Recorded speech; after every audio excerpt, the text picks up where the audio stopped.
डर के मारे छत से कूदे सपा नेता।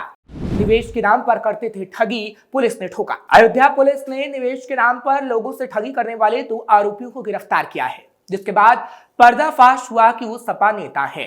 और तो और सपा नेता का पूरा परिवार ही ठगी कर रहा था। जिसके बाद पुलिस पकड़ने गई तो नेता साहब छत से ही कूद गए। लेकिन ये योगी की पुलिस है। आरोपी चाहे छत से भागने की कोशिश करे या फिर टांड में छिपने की, पुलिस पकड़ ही लेगी। नमस्कार, कैपिटल टीवी का खास शो पर्दाफाश देख रहे हैं आप। मैं हूं आपके साथ हर्ष भारद्वाज। अयोध्या पुलिस ने निवेश के नाम पर लोगों से ठगी करने वाले आरोपियों को गिरफ्तार कर जेल भेजा है। दरअसल वरिष्ठ पुलिस अधीक्षक के निर्देश पर अपराधों पर अंकुश लगाने और अपराधियों की गिरफ्तारी के लिए चलाए जा रहे अभियान के तहत ये कार्रवाई की गई। गिरफ्तार किए गए आरोपियों में अजय सिंह और विपिन सिंह और नीतू सिंह शामिल हैं। पूरा कलंदर थाना पुलिस टीम ने सारियावाह चौराहे मार्ग से इन दोनों को पकड़ा है। इन पर स्थानीय थाने में कई मामले दर्ज हैं, जिनमें धोखाधड़ी और अन्य आपराधिक धाराएं शामिल हैं।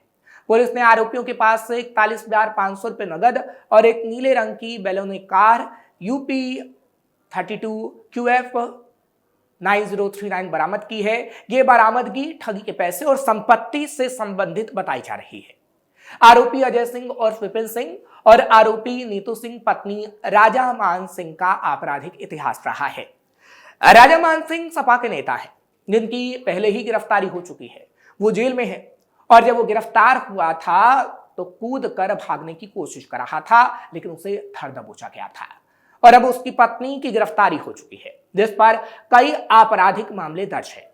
पुलिस ने बताया कि राजा मान सिंह की पत्नी और साला उसके काले साम्राज्य को बढ़ाने में उसकी मदद कर रहा था। अभी इसकी आगे की जांच पड़ताल चल रही है, लेकिन एक बात तो तय है, प्रशासन ने अब ठान लिया है कि राजा मान सिंह के काले साम्राज्य का पतन हर हाल में करके मानेंगे। सपा ने खड़ा किया काला साम्राज्य। अब यह सवाल उठता है कि क्या सपा ने काला साम्राज्य खड़ा किया, क्योंकि सपा नेता राजा मान सिंह लंबे समय से जाली नोटों का झांसा देकर और अन्य तरीके से लोगों को ठगता रहा है। इन्हीं काले कारनामों की बदौलत उसका साम्राज्य बढ़ता रहा। पूरा कलंदर क्षेत्र के सरियावा निवासी राजा मान सिंह का लंबा आपराधिक इतिहास है। कई बार वो जाली नोटों के कारोबार में जिले समेत प्रदेश के कई हिस्सों में चर्चा में रहा है। 6 सितंबर 2021 को लखनऊ की गाजीपुर पुलिस ने राजा मान सिंह को नकली नोटों के कारोबार के मामले में गिरफ्तार किया था। उसने लखनऊ के जानकीपुरम निवासी पवन कुमार को 10 लाख असली नोटों के बदले 50 लाख रुपए जाली नोट देने का झांसा दिया था। जेल से छूटने के बाद वो फिर से इसी कारोबार में सक्रिय हो गया था। रामलला की प्राण प्रतिष्ठा के बाद देश दुनिया में लोग अयोध्या में निवेश को आतुर हुए, तो उसने इसका भी खूब फायदा उठाया। लोगों को निवेश के नाम पर ठगने लगा। बाद में उसका पैसा फंसा होने की जानकारी देकर जाली नोट लेने का प्रस्ताव रखता था। लोग उसके झांसे में आकर अपनी गाढ़ी कमाई गंवा देते थे और जाली नोटों की डीलिंग में फंसने के भय से वो पुलिस तक भी नहीं जा पाते थे। इसी तरह वो पूरा कलंदर क्षेत्र स्थित अपने फार्म हाउस से अवैध कारनामे करता रहा। गनीमत रही कि पीड़ित सीधे SSP के पास पहुंचे। उन्होंने आरोपों को गंभीरता से संज्ञान में लेकर आरोपी के काले कारनामों को बेनकाब किया। साथ ही निगरानी में लापरवाही के कारण 2 सिपाहियों को निलंबित भी इस मामले में किया गया था और अब उसके परिवार पर भी धीरे धीरे शिकंजा कसता जा रहा है। अखिलेश के कई नेता हुए गिरफ्तार। इससे पहले भी एक खबर सामने आई थी कि सपा के पूर्व नेता को सजा का ऐलान हुआ है। कई ऐसे नेता हैं जिसको सजा अब धीरे धीरे हो रही है, क्योंकि काला साम्राज्य समाजवादी पार्टी ने अपने रहते खड़ा किया। समाजवादी पार्टी के बाहुबली नेता और पूर्व सांसद रमाकांत यादव को MP MLA स्पेशल कोर्ट ने हाल ही में बड़ा झटका दिया है। MP MLA स्पेशल कोर्ट के जज अनुपम कुमार त्रिपाठी ने सोमवार को उन्हें 1 साल की सश्रम कारावास और 3800 रुपए अर्थदंड की सजा सुनाई। कोर्ट ने सजा चक्का जाम और सरकारी काम में बाधा डालने के मामले में सुनाई है। रमाकांत यादव समाजवादी पार्टी के बाहुबली, पूर्व सांसद और फूलपुर पवई विधानसभा सीट से विधायक हैं। बीते सोमवार यानी 15 सितंबर को रमाकांत यादव को MP MLA special magistrate court ने 1 साल की सश्रम कारावास की सजा और 3800 रुपए का अर्थदंड की सजा सुनाई है। MP MLA स्पेशल कोर्ट के जज अनुपम कुमार त्रिपाठी ने यह सजा 6 अप्रैल 2006 के मामले में सुनाई।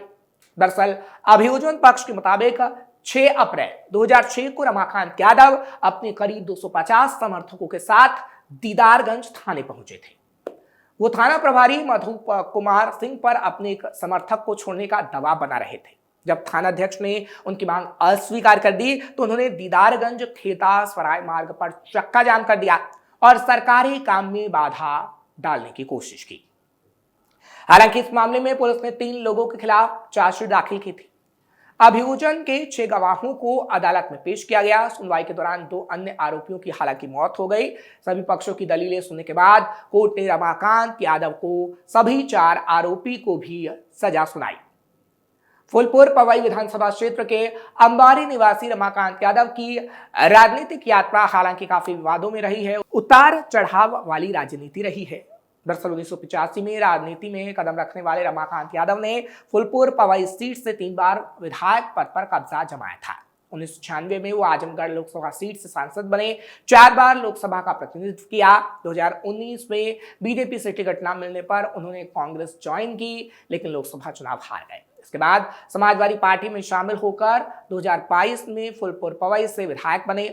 रमाकांत यादव का नाम कई विवादों से जुड़ा रहा है। 1998 में लोकसभा चुनाव के दौरान बसपा प्रत्याशी से मारपीट के मामले में वो जेल गए।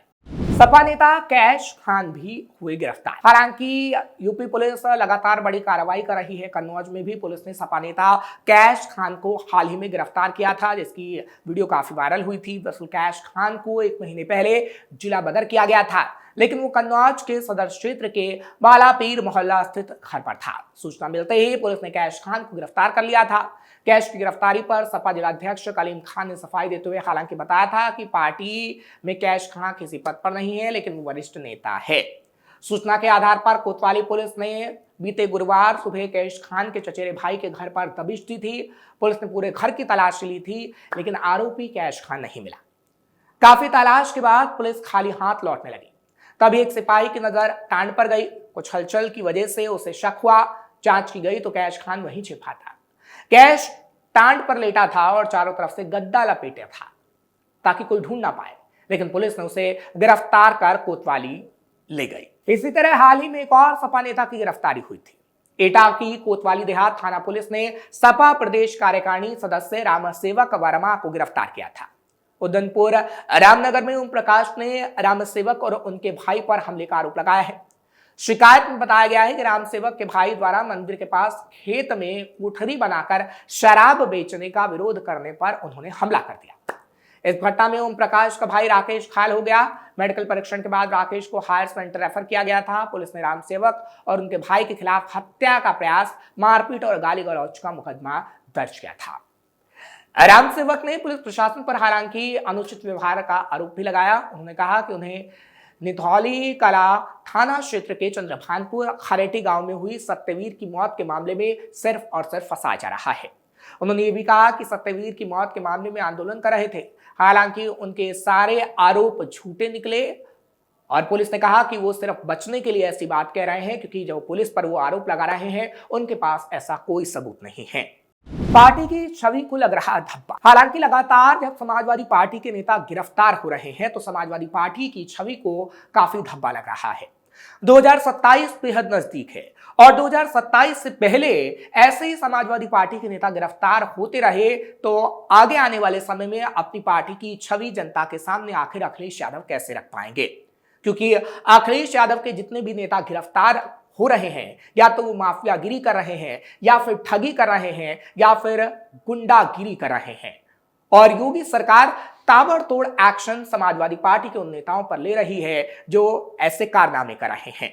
हालांकि अगर समाजवादी पार्टी के कई और नेताओं के नाम हम आपको बताने लगे तो शायद 10 मिनट क्या, आधा घंटा क्या, पूरा दिन भी कम पड़ जाए, क्योंकि समाजवादी पार्टी ने अपनी सरकार में रहते ऐसे लोगों को काफी बढ़ावा दिया, यानी माफियागिरी खुलेआम होती रही, और वही आदत समाजवादी पार्टी के नेताओं को अभी भी पड़ी हुई है।